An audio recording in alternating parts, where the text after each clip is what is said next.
যোগ্য অযোগ্যের যে certified list, সেই লিস্ট যেহেতু মিনিস্টার ইনচার্জ আমাদের এডুকেশন মিনিস্টার, তিনি অলরেডি প্রেস কনফারেন্স করে জানিয়েছেন যে রিভিউয়ের আগে সেটা দেওয়া হবে না।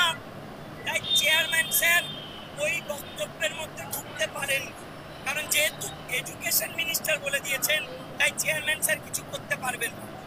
তাই এই ক্ল্যারিফিকেশনটা আমরা নিশ্চয়ই এডুকেশন মিনিস্টারের কাছেই নেব, চাইব। আমরা ওটা না পেলে এই রাস্তার আন্দোলন ছাড়ছি না, ছাড়ব না।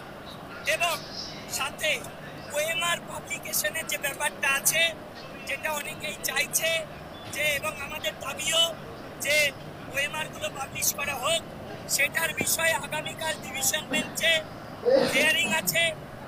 সেখানে চেয়ারম্যানের একটা মানে ভার্চুয়াল প্রেজেন্স হোক বা ফিজিক্যাল অ্যাপিয়ারেন্স হোক, সেটার সম্ভাবনা সেই জায়গায় দাঁড়িয়ে কাল। তো বন্ধুরা, চাকরি প্রার্থীরা এই মিটিং থেকে বেরিয়ে কি বলেছে সেটা আপনারা আশা করি সকলেই ইতিমধ্যে শুনে ফেলেছেন। সেটা নিয়ে বিশেষ কিছু বলার নেই।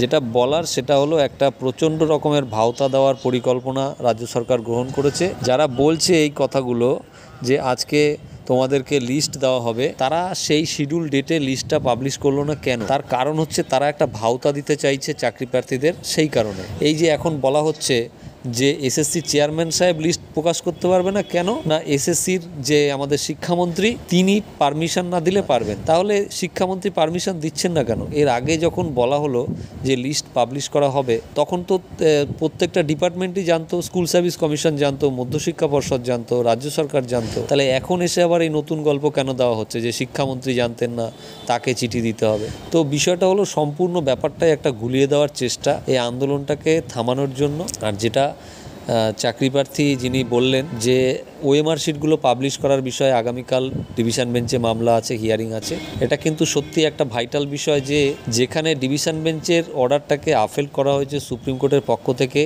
সেখানে যে পরিষ্কার বলে দেওয়া হয়েছিল যে 6 সপ্তাহের মধ্যে সমস্ত 22 লক্ষ ওএমআর শিট পাবলিশ করতে হবে, সেই 6 সপ্তাহ সময়ের মধ্যে আর 2 থেকে 1 সপ্তাহ বাকি আছে। সেই সময়কালের মধ্যেও তারা এখনো পর্যন্ত ওএমআর পাবলিশের নোটিফিকেশন দিল না। তাহলে এই 22 লক্ষ ওএমআর শিট আপলোড করতেও একটা সময় লাগবে। তো সেই বিষয়ে রাজ্য সরকারের কি মতামত সেটা আগামী দিনে আমরা জানতে পারবো। তো যাই হোক বন্ধুরা, আজকের যে মিটিংটা হয়েছে সেই বিষয়ে জানানোর জন্য এই ভিডিওটা করা। সবাই ভালো থাকবে, দেখা হচ্ছে আবার পরের ভিডিওতে। ধন্যবাদ।